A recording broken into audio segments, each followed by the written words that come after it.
오늘부터 로마서 13장 말씀 함께 상고하도록 하겠습니다. 13장 말씀도 여전히 12장부터 쭉 15장까지 거듭난 그리스도인의 모습이 어떤 것이어야 될까를 말씀하고 있는 것인데 13장 말씀에서 제일 먼저 거듭난 사람이 살아가는 과정 속에서 가져야 될 자세, 특별히 이 세상에서 세상 사람들과 함께함에 있어서 가져야 될 자세가 어떤 것인가를 말씀하고 있습니다. 거듭났다라고 하는 신분을 우리가 분명히 가지고 있지만 거듭났기 때문에 거듭난 사람들이 따로 살거나 또 거듭난 사람들끼리만 할 수 있는 사회는 없습니다. 거듭났다 할지라도 사는 곳은 여전히 그 자리고 또 함께하는 사람들도 여전히 함께하는 그 사람들입니다. 거듭난 사람들이기 때문에 그들만이 사는 제한된 공간이 따로 있지 않다는 것입니다. 이러한 이상적인 바람이 있기 때문에 지구촌에는 기독교 신앙이 들어간 모든 나라에서 똑같은 현상이 있었습니다. 그것이 신앙촌 운동입니다. 거듭난 사람들끼리 이상적인 삶을 살아보자라고 하는 이상촌, 신앙촌 이런 단어 우리나라에도 다 똑같이 있었습니다만은 신앙촌이라는 것도 있었고 이상촌이라는 것도 있었고 이상향이라는 것도 있었고 그런 이름을 가지고 있지는 않지만 지금도 그러한 모임으로 살아가는 사람들이 저 문경 산속에 들어가면 있습니다. 또 신앙으로 함께하는 것보다는 실제적인 삶을 함께 나누기를 원하는 사람들이 직업을 따라서 특별히 자급자족을 필요로 하다 보니까 농업공동체라고 하는 이름으로 함께하는 사람들도 있습니다. 지금도 그런 사람들의 삶이 있습니다. 그러나 신앙공동체의 경우는 대부분 이단으로 전락을 했습니다. 신학교육을 받지 못한 상태에서 또 의도적으로 매우 외면함으로써 왜곡된 신앙이 자연스럽게 그 안에서 형성되고 고립되면서 누구의 지도도 받지 않고 있다가 보니 세월이 지나가면서 변질된 모습이 되고 말았죠. 은혜를 받고 자신이 받은 은혜의 충만함을 경험하게 되면 이렇게 이상적인 삶을 구현할 수 있으면 참 좋겠다 이런 생각을 가지고 이상향의 삶을 살겠다고 하는 사람들이 모여서 이상촌을 형성했던 것도 사실이고 지금도 사실은 끊임없이 그러한 운동들이 반복되어져서 일어나고 있는 것도 사실입니다. 그러나 바울이 오늘 13장에서 교훈하는 것을 잘 보시기 바랍니다. 거듭난 그리스도인이라고 할지라도 지금 살고 있는 현장과 그리고 살고 있는 공간을 떠나서 전혀 다른 공간으로 따로 사는 것이 아니라고 하는 사실을 전제한 말씀입니다. 거듭난 사람이라고 해서 이방인들과 다른 공간에 사는 것이 아니고 여전히 어제와 다름없이 같은 공간, 같은 환경, 같은 조건에서 살고 있다는 겁니다. 여기서 갈등이 생기게 되고 여기서 많은 어려움을 경험하게 됩니다. 세계관이 다르기 때문에 필연적으로 대부분의 상황에서 갈등을 야기시킬 수밖에 없고 그런가 하면 생활 습관이나 시간을 사용하는 것까지도 다르기 때문에 이러한 상황 속에서 그리스도인은 어떻게 할 것인가 라고 하는 가장 실제적인 질문들이 나오게 됩니다. 이에 대해서 오늘 바울은 이렇게 표현합니다. 제일 먼저 표현하는 말씀이 뭡니까? 1절 말씀 보면 각 사람은 위에 있는 권세들에게 복종하라. 권세는 하나님으로부터 나지 않음이 없나니 모든 권세는 다 하나님께서 정하신 바라. 그러므로 권세를 스스로 거스리는 자는 하나님의 명을 거스림이니 거스리는 자는 심판을 자취하리라. 권세자들에게 복종하라 이런 표현을 했습니다. 거듭난 사람인 그리스도인은 세상의 권세에 복종해야 한다는 말씀입니다. 앞에서 말씀드린 것처럼 거듭난 사람이기 때문에 다른 곳에 따로 모여 사는 것이 아니고 어제와 다르지 않은 공간에서 하나님을 모르는 사람들과 함께 하나님을 모르는 사람이 통치하는 나라에서 살고 있다는 사실입니다. 그러한 상황에서 거듭난 사람은 세상의 권세와 질서에 대해서 어떻게 할 것인가? 사실 간단하지 않습니다. 대단히 어렵고 여기는 딱 생각해야 될 것이 대단히 많이 있습니다. 그러나 그렇다고 모르는 척하거나 세상의 질서를 거부하거나 또 모든 것을 부정하고 살 수 있는 것이 아닙니다. 이러한 상황에서 바울은 그리스도인들이 취해야 될 자세를 분명하게 말합니다. 각 사람은 위에 있는 권세들에게 복종하라. 물론 여기에는 대전제가 있습니다. 그 전제는 선입니다. 땅에서 질서는 권세를 가지고 있는 사람들에 의해서 보존됩니다. 그러므로 그리스도인일지라도 자신의 국가의 법을 따라야 합니다. 여기서 권세는 단지 개인의 직분을 의미하지 않습니다. 어떠한 직분이든지 그 직분을 잇게 하는 법에 따라서 권세가 주어지는 것입니다. 그렇기 때문에 어떤 직분을 가진 사람이든지 그 직분은 공의를 행하기 위한 직분입니다. 선하고 합당하게 사용해야 합니다. 최고의 통치권자도 그 자신이 법을 지키지 않으면 일반인과 마찬가지로 법 앞에서는 똑같은 형벌을 받는 겁니다. 그러므로 최고 통치권자라고 해도 그 자신도 법을 지킴으로써 자신의 권위를 유지할 수가 있는 겁니다. 만일 그렇지 않는다고 하면 그 사람은 자신에게 주어진 권세를 유지할 수가 없게 되는 겁니다. 세상의 권세는 완전하거나 영원한 것이 결코 아닙니다. 그러나 하나님은 세상의 권세를 가진 왕이나 통치자들을 사용하십니다. 하나님의 섭리라고 하는 큰 틀 안에서 타락한 세상을 관리하도록 하셨습니다. 그러므로 모든 권세는 다 하나님께서 정하신 바다라고 정리해 줍니다. 그리스도인들이 착각하게 되는 것이 있습니다. 앞에서 말씀드린 경우가 그렇고 또 하나는 마치 세상의 권세와 자신은 전혀 관계가 없는 것처럼 생각하는 경우가 있습니다.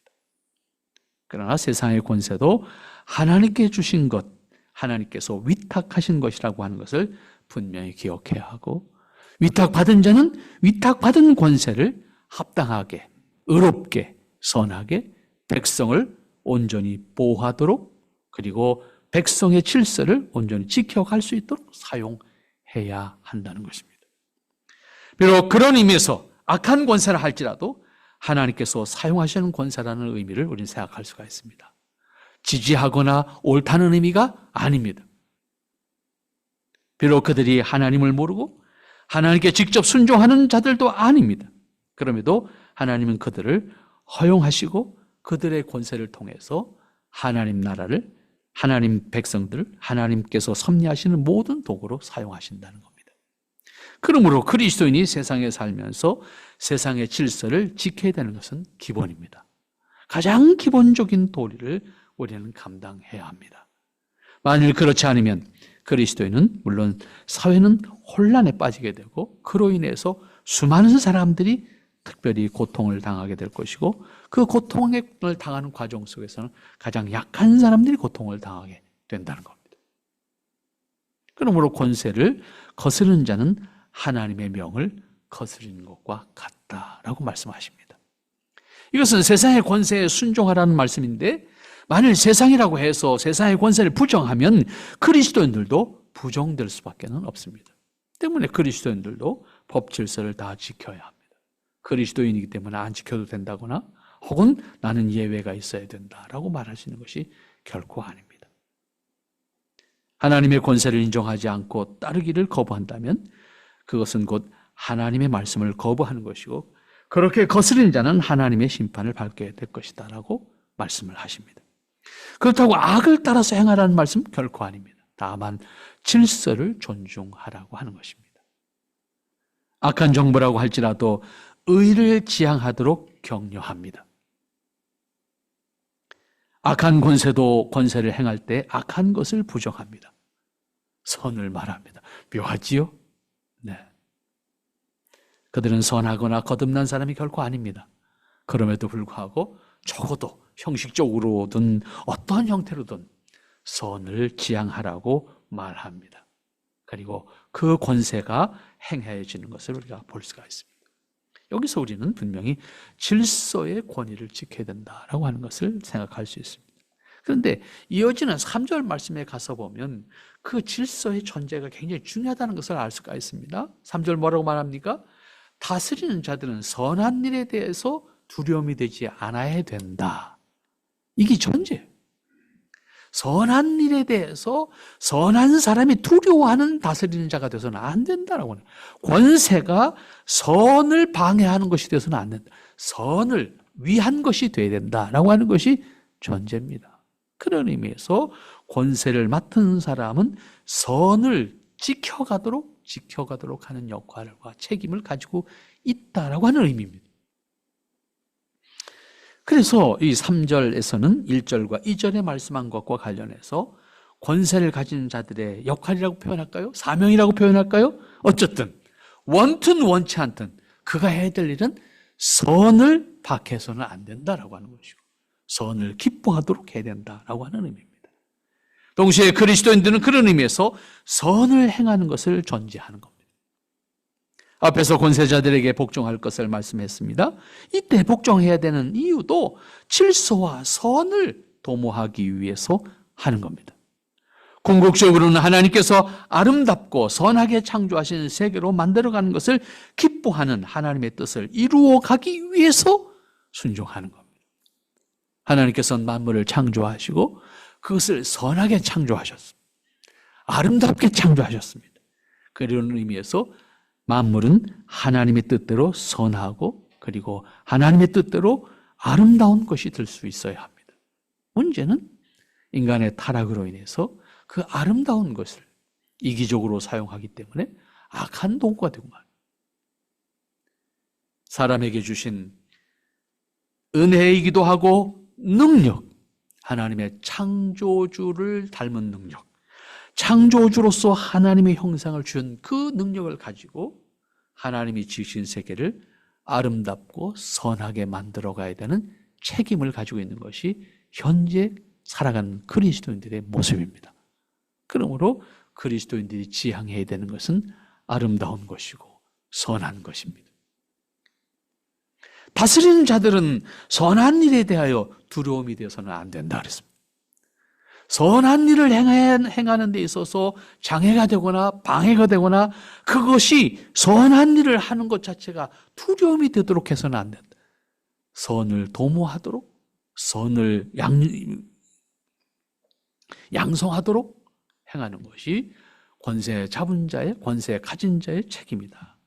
세상의 통치자를 허락하신 것은 그들이 선한 일에 대하여 칭찬하고, 반대로 악한 일에 대해서는 벌 주는 역할을 감당함으로써 세상의 질서를 유지하고 하나님이 창조하신 세계를 아름답게 만들어 가도록 하기 위함이라는 말씀입니다. 이것은 세상 정부가 있어야 되는 이유이기도 합니다. 선한 질서를 유지하도록 하는 책임이 세상 정부에 있다는 의미입니다. 그러니까 정부는 선해야 하는 것을 전제합니다. 선을 행하도록 권면하는, 위로하는, 격려하는 역할을 감당하는 것이 세상의 권세입니다. 권력을 이용해서 악을 행하는 것은 허락된 일이 아닙니다. 선한 질서를 유지하고 보존하는 책임을 가지고 있는 것이 세상의 권세입니다. 그러므로 세상의 권세를 허락받은 사람들은 그 권세를 통해서 악을 행할 때 그 행한 악을 통해서 세상은 더 고통스러워지게 될 겁니다. 그리고 그 자신도 그로 말미암아 고통스러워지게 될 겁니다. 그러므로 거듭난 그리스도인은 세상 정부에 순종하되 선한 일에 순종해야 한다라고 하는 것이 성립됩니다. 또한 세상 권세는 선한 일을 보존하고 지키고 나아가서 격려해야 하는 책임이 있습니다. 이러한 각각의 책임을 감당하지 못하거나 의도적으로 외면하거나 다른 목적을 가지고 그 권세를 사용한다고 하면 그로 인해서 발생하는 어려움은 모두 권세자와 그리스도인을 포함한 모든 사람의 몫으로 돌아오게 됩니다. 그래서 지도자를 잘 만나야 된다라고 하는 것도 말이 성립이 되는 것입니다. 그러므로 이것은 일방을 위한 일방에 대한 말씀이 아니고 사회를 구성하고 있는 모든 사람들 각각이 자신의 위치와 신분에 따른 책임과 도리가 있음을 분명하게 말씀하는 겁니다. 각각에게 주어진 본분을 통해서 책임을 다할 때 그 책임은 하나님이 기뻐하시는 일에 순종하는 책임을 다할 때 하나님 앞에서 합당한 사람으로, 하나님이 기뻐하시는 사람으로 세움받을 뿐만 아니라 허락되어진 삶을 누릴 수가 있게 된다는 말씀입니다. 백성은 선을 행해야 되고 정부는 선을 격려해야 합니다. 혹 비록 악한 사람, 악한 정부일지라도 그 역할은 달라지지 않습니다. 악한 사람이기 때문에, 악한 정부이기 때문에 악을 허용하는 것이 아니다는 의미입니다. 반드시 선을 행할 수 있도록 해야 합니다. 이것이 타락한 세상의 질서 원리입니다. 얘가 좀 합당하지 않을 수 있겠습니다만 한번 생각해 볼 수 있는 부분. 도덕을 지급으로 하는 사람이 자식한테 뭘 가르쳐요? 너도 도둑질해 먹고 살아라. 그렇게 가르치겠습니까? 강도를 직업으로 하는 사람이 있다면 그 자기가 너도 있다면 강도지 다 먹고 살아라. 그렇게 표현할까요? 이게 어른의, 부모의 본분인 거예요. 나는 해도 넌 하지 마. 그게 일반적인, 상식적인 가르침이잖아요. 여기서 말하는 권세라고 하는 말은 세상 정부일 수도 있지만 모든 어떠한 의미에서든지 위의 사람 포함할 수가 있습니다. 모든 윗사람은 아랫사람에게, 이게 우리식 표현이긴 합니다만 사실 윗사람, 아랫사람이라는 개념 자체가 어쨌든 우리는 통념상 그런 개념을 가지고 있지 않습니까? 젊은 사람, 나이 많이 먹은 사람, 어쨌든 앞서가는 사람들이 나중 가는 사람들에 대해서 해야 될 도리가 뭘까? 나는 비록 완전하지 못하지만 넌 그러면 안 돼 라고 하는 것이 일반 상식이잖아요. 그런 개념으로 생각한다고 하면 아마 조금 더 이해가 되지 않겠는가. 그러므로 거듭난 사람은 선한 일을 해야 합니다. 이때 선의 기준은 상대적인 것이 아니라 하나님이 기뻐하시는 겁니다. 그리스도인에게 있어서 선의 기쁨은 하나님이 기뻐하시는 것이 선한 일입니다. 왜냐하면 선의 근본이 하나님이시기 때문입니다. 인간의 선은 상대적이에요. 상황적이에요. 때문에 선의 기준이 끊임없이 인간은 바꿔가요. 자기의 필요한 대로. 때문에 그리스도인에게 있어서 선의 기준은 선의 근본이신 하나님이 기뻐하시는 것이 선의 기준이고 그것을 기뻐함으로 행할 수 있는 사람이 되라. 어떠한 상황에서도 선을 따라야 하고 선을 기뻐해야 된다는 말씀입니다. 그것이 신앙이에요. 다시. 그렇기 때문에 신앙이 필요한 거예요. 왜? 사람이 그럴 수 없잖아요. 감정이 있고 상황이 있으니까. 그럼에도 불구하고 해야 된다고 하면 믿음 없이는 안 되는 거죠. 이때 필요한 게 믿음인 거예요. 만일 선을 행하지 못한다고 하면 그것은 악한 일이 될 겁니다. 그것에 대해서는 지양하고 대적하라고 말씀합니다. 그리고 세상의 권세도 악을 행하는 것에 대해서는 벌을 주라고 말하고 있습니다.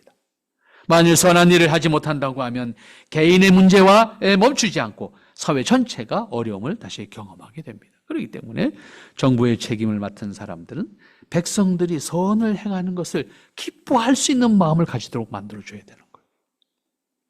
악한 일을 행하는 것에 대해서는 엄하게 책임을 물어서 그것을 못하게 하는 것은 물론이고 책망해야 합니다. 정부의 권세는 선한 일을 칭찬하고 상을 주고 악한 일에 대해서는 책망과 벌을 주도록 하셨다라고 하는 겁니다. 그 역할을 정부가 감당하는 겁니다. 그렇지 않으면 국가 전체가 어려움을 경험하게 되고 무정부 상태에 빠지게 됩니다. 그런 상태가 되면 결국 다시 폭력이 지배하는 사회가 돼요. 연약한 사람들만 손해를 보는 시대가 되고 만다는 겁니다. 그러므로 거듭난 사람은 언제든지 선한 일을 행하되 칭찬받도록 해야 된다. 오늘 3절 말씀에서 표현하는 단어가 이 두 단어 아닙니까? 선한 일을 행하고 칭찬받도록 해야 된다라고 말씀하고 있습니다. 그리스도인이 자신에게 물어야 될 것은 항상 같습니다. 이것은 하나님께서 기뻐하신 일인가 아닌가? 언제든지 우리는 그 질문이 우리의 행함, 우리의 판단의 기준이 됩니다. 그리고 그것이 그런 의미에서 선한 것인가? 악한 것인가? 하는 것을 판단의 기준으로 삼고 그것을 통해서 우리가 결정을 해야 될 겁니다. 그것이 반드시 도덕적인 측면에서 선하고 악한 문제뿐만 아니라 우리 일상의 모든 일을 포함합니다. 이것이 하나님이 기뻐하시는 일인가? 이것이 하나님이 기뻐하지 않으시는 일인가? 이 대답을 통해서 말하고 행동하고 살아가고 일할 수 있는 것, 그것이 그리스도인의 모습이어야 됩니다. 그리고 그것을 통해서 하나님의 영광이 자연스럽게 드러나는 겁니다. 하나님의 영광은 하나님 앞에서 꼭두같이 춤추는 것으로 영광 돌려지는 게 아닙니다. 우리가 생각하고 판단하고 행하는 모든 것을 통해서 자연스럽게 하나님의 영광이 드러나는 겁니다. 마찬가지로 권세를 맡은 사람들의 입장에서도 다르지 않습니다. 그리스도인일지라도 정부의 관료와 책임을 맡을 수 있는 사람이 될 수 있습니다. 그때 그에게 주어진 직책이 무엇이든지 간에 질문과 대답은 똑같습니다. 평범한 그리스도인이나 그러한 직책을 맡은 사람이나 모든 것을 판단하고 행할 때 판단 기준은 똑같습니다. 이것이 하나님이 기뻐하시는 일인가? 아닌가?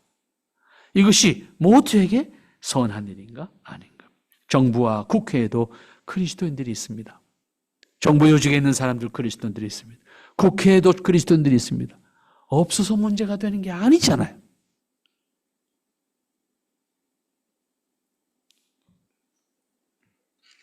우리나라 국회의원들이 300여 명 가까운데 그 가운데 적어도 40% 정도가 자타가 인정하는 그리스도인이잖아요. 그러면 그들은 뭘 기준으로 판단할까라고 하는 거예요. 당리당략 아닙니까? 소원을 어떻게 기대합니까? 백성들이 뭘 따라가야 됩니까? 그리스도인들이 분명히 의식해야 합니다. 그리스도인들이 의식하고 그리스도인이 행해야 될 것은 이것이 하나님이 기뻐하시는 것입니다.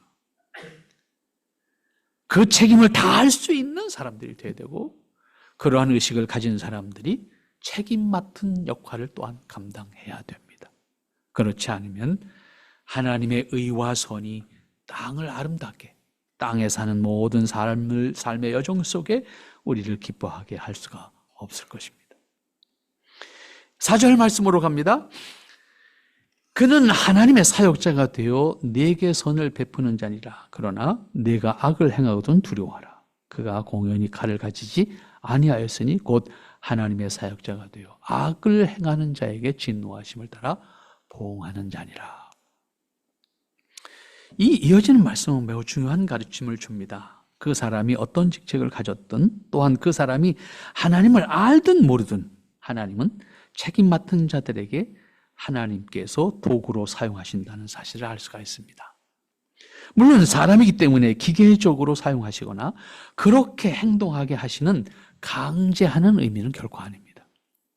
어떤 의미에서 극단적인 예로 든다면 그가 악을 행하더라도 행악한 악을 통해서 하나님의 뜻과 선을 이루게 하신다고 하는 하나님의 도구로 사용하신다는 말씀입니다. 분명히 그 사람은 하나님을 모르고 하나님의 뜻을 순종한 것도 아닙니다. 그렇다고 할지라도 하나님은 그가 판단하고 행동하는 것들을 통해서 하나님의 뜻을 드러내게 합니다. 악한 것은 악하게 드러나게 하고 선한 것은 선하게 드러나게 한다는 말씀입니다. 악을 행하면 악을 통해서 선을 행하면 선을 통해서 하나님의 뜻을 드러내심으로 이루어가게 하시는 건데 악을 행하는 자는 악역을 하는 것이고 선을 행하는 자는 선한 역할을 행하는 것입니다. 그런데 재미있는 표현을 했어요. 그 재미있는 표현이 뭔가 하면 그는 하나님의 사역자가 되어 내게 선을 베푸는 자다 이런 표현했습니다. 근데 하나님의 사역자라는 표현이었어요. 그가. 근데 이게 이 4절 말씀에 2번 반복돼요. 끝에 가서 보세요. 하나님의 사역자가 되어 악을 행하는 자에게는 진노하심을 나타내게 하다. 이렇게 표현했어요.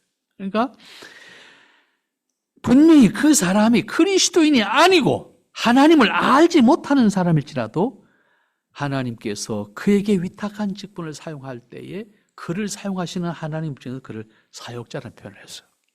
그의 직책을 통해서 하나님의 백성을 이끌어가게 하시고 그를 사용하신다는 의미입니다. 하나님의 공의를 이루어 가신다는 말씀입니다. 그래서 그는 하나님의 사역자가 돼요. 그가 자원한 거 아니고 그런 의식을 가진 것도 아니에요.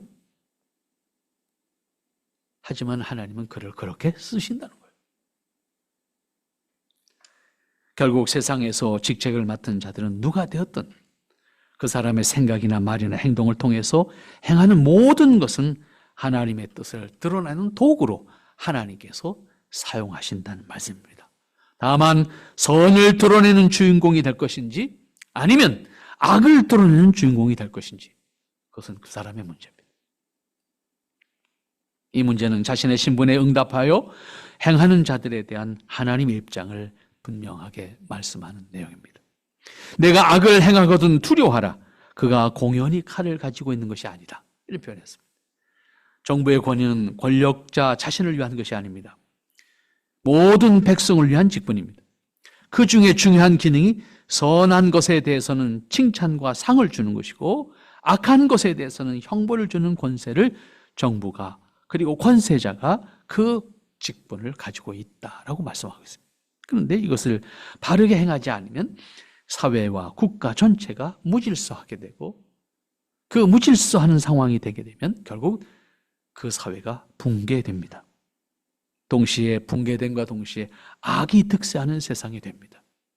여러분, 이 지구상에 아직도 무정부 상태에 있는 국가들이 많이 있지 않습니까?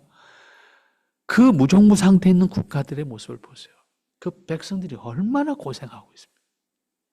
그냥 죽지 못해서 살고 있지 않습니까? 우리는 그런 의미에서 정말로 감사한 거죠. 우리도 그런 시대를 겪지 않은 건 아니잖아요. 그러나 적어도 그 정도 무질서는 아니죠. 적어도 전쟁 시에는 그런 상황을 경험했지만 우리나라에도 많은 어려운 시절이 있었습니다. 그러나 그러한 과정 속에서도 그 권세를 지켜가기 위한 노력들이 있었습니다. 그 과정을 통해서 아픔을 극복해서 오늘 우리의 모습이 있는 겁니다.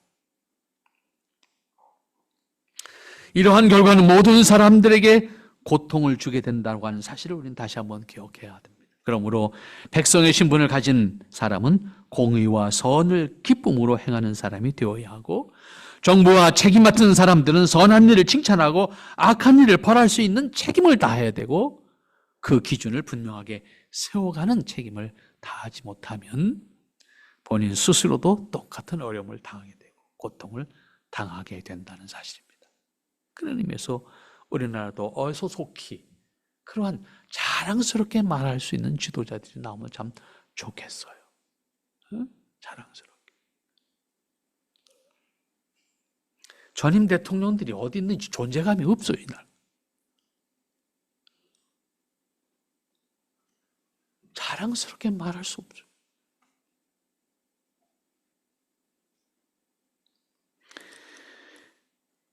왜 이렇게 말씀을 드릴 수 있는가 하면 곧 하나님의 사역자가 되어라고 하는 반복되는 문장의 원리는 더 분명하게 그 의미를 담고 있기 때문입니다. 4절 앞부분과 끝부분에서 하나님의 사역자가 되어라고 하는 말이 반복되는 것을 볼 수 있는데 앞에서 선한 일에 대해서 뒷부분은 악한 일에 대해서 말씀하면서 세상의 권세자들을 하나님의 사역자라고 표현을 하고 있습니다. 악한 권세자든 선한 권세자든 하나님께서 사용하신다는 의미입니다. 선한 사람은 선하게, 악한 사람은 악한 도구로 사용하십니다. 권세를 통해서 악한 열매를 맺지 않은 것이 선한 열매를 맺을 것인지 우리는 분명히 확인할 수 있어야 돼요. 우리 개인으로 하나님 앞에서 살아가는 과정 속에서 내가 선한 열매를 맺을 것인지 악한 열매를 맺을 것인지 행한 대로 사용하시는 하나님이라고 하는 사실을 분명히 기억하고 이왕 행한 대로 사용하시는 하나님 앞에 쓰임받는 인생, 허락받은 인생이라고 하면 우리 인생이 하나님의 선한 일에 기뻐함으로 동참할 때 얻어지는 기쁨을 누리는 것이 낫지 않겠습니까? 상식적으로 뭐 이것저것 너무 복잡하게 따지지 말고 그런 의미에서 행한 대로 사용하시는 하나님, 행한 대로 얻게 되는 하나님의 약속, 행한 대로 상과 벌을 허락하시도록 말씀하시는 하나님의 말씀을 기억함으로 땅에서 하나님의 뜻을 함께 살아갈 수 있는 저와 여러분이 될 수 있기를 바랍니다. 악을 행한 자에게 진노하심을 따라 보응하신다라고 하는 말씀을 4절 마지막 부분에서 정리하고 있습니다. 결국 이 말씀은 거듭난 그리스도인에게 분명하게 메시지를 주고 있는 겁니다. 거듭난 사람으로서 하나님 앞에서 무엇을 선택할 것인가? 무엇을 행할 것인가? 무엇을 판단할 것인가? 무엇을 말할 것인가? 그것을 통해서 행한 대로 하나님께서는 보응하신다라고 말씀하셨고, 그 보응은 하나님의 권위로 약속되는 겁니다. 그것을 지키고 그렇게 하시는 것이 하나님이십니다. 때문에 우리는 위로와 소망을 가질 수가 있는 거예요. 우리의 행위가 완전해서가 아니라 그분의 약속이 완전하기 때문에, 그분의 약속이 변함이 없기 때문에 우리는 부족하지만 소망을 가지는 거예요. 위로를 받는 거예요. 그런 의미에서 선을 행함으로 말미암아 좌절하지 말고, 선을 행함에 있어서 어려움 때문에 스스로 포기하지 말고 하나님의 뜻을 살라는 겁니다. 왜? 그것이 하나님의 약속이고, 그 행함 속에 하나님의 약속이 우리에게 주어질 것이기 때문입니다. 거듭났기 때문에 가만히 있으면 되는 것이 아니라 항상 하나님의 선을 살아가기 위해서 우리는 생각하고 판단하고 행동하고, 그 과정 속에 우리는 많은 어려움을 겪게 됩니다. 그래도 감사한 것은 이 지구상에 200개가 넘는 나라들 가운데서 우리가 얼마나 평안한 가운데 있습니까? 우리가 얼마나 자유롭게 판단할 수 있는 상황 속에 살고 있습니까? 정말 감사한 거지요. 네. 이런 환경 속에서 여러분에게 주어진 자유를 하나님의 선을 따라 순종해 갈 수 있는, 하나님의 선을 이루어가는 일에 최선을 다할 수 있는 여러분의 모습이 될 수 있기를 바랍니다. 그것은 우리 모두에게 복이고, 우리 모두를 함께 하나님의 뜻 앞에 기뻐할 수 있는 사람으로 살아가게 하는 원리라고 하는 것도 기억할 수 있기를 바랍니다. 기도합니다. 거룩하신 아버지 하나님, 참 감사합니다. 우리가 하나님 앞에서 진정 하나님의 선을 기뻐하고 하나님의 의를 행하기에 기뻐하며, 또한 그것을 행하기에 함께 할 수 있는 지체들이 될 수 있도록 축복하옵소서. 하나님의 사랑과 은혜를 통해서 하나님의 거룩하신 은총 안에 거하는 저희들 되게 하시옵소서. 아버지의 사랑하심과 기뻐하심을 온전히 드러내며, 하나님의 사랑과 영광을 온전히 드러내며 하나님의 크신 영광을 드러낼 수 있는 우리의 모습이 되도록, 우리의 삶이 되도록, 우리의 신앙이 되도록 하나님 축복하옵소서. 예수님의 이름으로 기도하옵나이다. 아멘.